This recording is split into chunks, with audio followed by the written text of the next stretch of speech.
Hey everybody, it's Janet with Be Blessed Health and Fitness, TGIF. It is Fitness Tip Friday, and today I am coming to you from the kitchen. I wanted to talk a little bit about how do you get all of the fruits and veggies into your diet that you're supposed to eat every day. Did you know you're supposed to have 7 to 9 servings of fruits and vegetables every day? Really? That's a lot. And how do you get your kids to eat their vegetables? I know that can be really tough. I have a hard time with that myself. So I've got some tips of things that may or may not work for you. But first, how do you eat 7 to 9 servings of fruits and vegetables a day? So I'm going to tell you a little bit about how I eat. And I'm not going to tell you that I always get 7 to 9 servings, but I do get a lot more than I used to.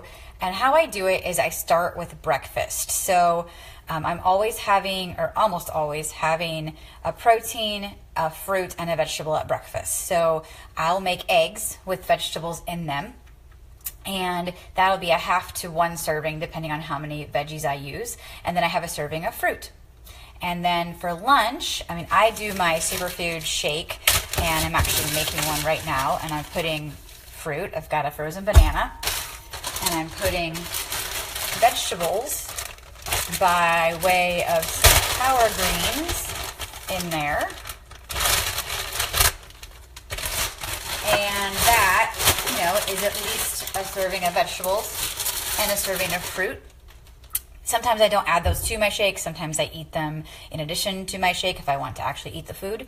So I do that. And then at dinner, I'm usually having at least 1 or 2 servings of vegetables at dinner. I've done a lot of replacing carbs with veggies at mealtime. And sometimes at night when I want something sweet, I'll have a piece of fruit. So if you add that all up, I'm getting probably 5 to 7 servings of fruits and veggies every day. And then I'm supplementing it with my shake over here. And I'm getting ready to mix this up for my lunch today. But this shake is the equivalent of about 5 salads. So it's going to make up for that difference of what I don't get in food. Now, should you just drink a shake and never eat a fruit or vegetable again? No, I would not suggest that. There is a benefit to getting the real food, and we also need to learn to eat healthy. So it's not good to rely on supplements only for a healthy diet. So we definitely want to make sure that we learn to eat healthy foods as well, clean foods, foods that don't have a list of ingredients as long as your arm. So that's kind of how I eat to get those nutrients into my diet every day. Let's talk a little bit about your kids. I know that in my house, it's been a struggle to get kids to eat vegetables. I'm a step parent, and when I came on the picture, I couldn't get them to eat anything besides corn. Nothing green, nothing else. And I don't know if I'd been around earlier, if I could have started to introduce some of these sooner, and it would have had, maybe they would have eaten them. I do know people whose kids love vegetables that have been introduced to them at a young age.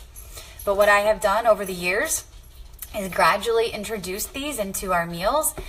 And yes, there's been some battles. I'll put a small amount, 5 pieces of broccoli, 6 green beans, maybe I'll put ranch dressing on it, maybe I'll put cheese on it, but making them eat it, that's a requirement at dinner. Clean your plate, eat your vegetables before you get up.